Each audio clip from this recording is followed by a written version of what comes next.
Now, do you want your solos to go from mindless shredding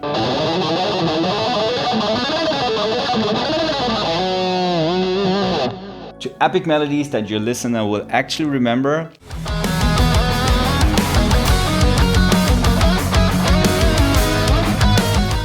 Then watch this video. Hey, what's up? My name is Jean, and today I'm going to show you the best way to improve your solos and make them really memorable. I promise you, after watching this video, you will have a toolkit to make really epic stuff. But keep in mind, these are not rules, only recommendations.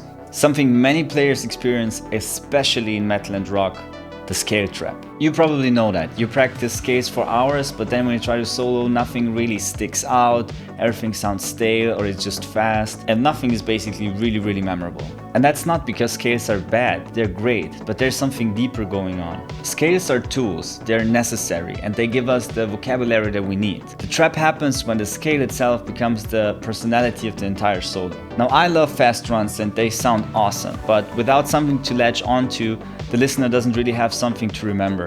And this is where motifs come into play. And here's the news: some players do open with insane shredding, and this can also work beautifully. Some solos are wall of notes and they sound incredible. Listen, for example, to players like Steven Taranto. He plays 1,000 notes, but underneath you can hear his melodic sense, harmonic awareness, motifs, and often also like really slow, epic stuff to combine all this together. So none of this is about slow, good, fast, bad. It's simply about being intentional. So where do the memorable parts come from? Let's demystify this. A motif is just a tiny musical idea. A rhythm, a contour, just a couple of notes. It's not about playing less, it's more about giving your ears something to recognize. It basically instantly stays in your ear. To come up with a motif, you can basically take a rhythm from a riff, or if you're writing a solo for a song with vocals, you can take a small vocal line and just extract a little motif from there. Or you can basically just hum a couple of notes. This is how I came up with this little motif. Da, da, da. Now let's say you have a small idea. Now I'm going to show you how to expand this one without losing the thread. A really good idea is to repeat the motif so the listener can latch onto. Then change a small detail. This could either be the rhythm, or you extend it, expand it with one note, for example, like this.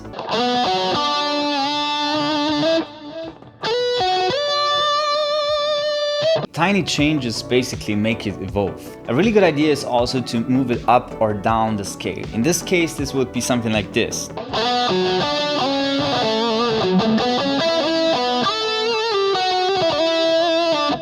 A really great way to expand your motifs are counterpoints. Now this can be a small second idea underneath, like this, for example.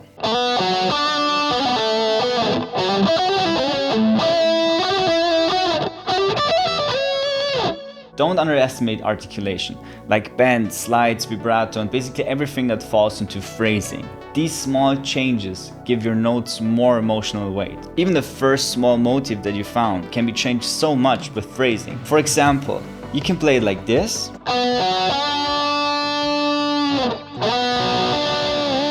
And it makes such a huge difference if I just choose these notes on a different part of my neck.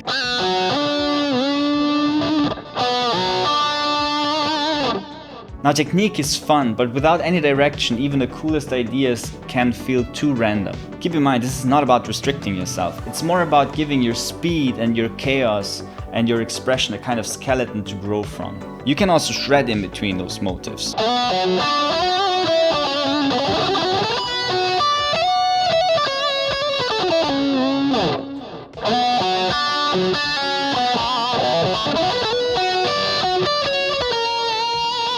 If you want to make something memorable, you will need something that your ear can latch onto. You don't need a detailed plan, just a direction, okay? The right way to practice this is to just take a small motif and then give yourself a little bit of time to just develop it.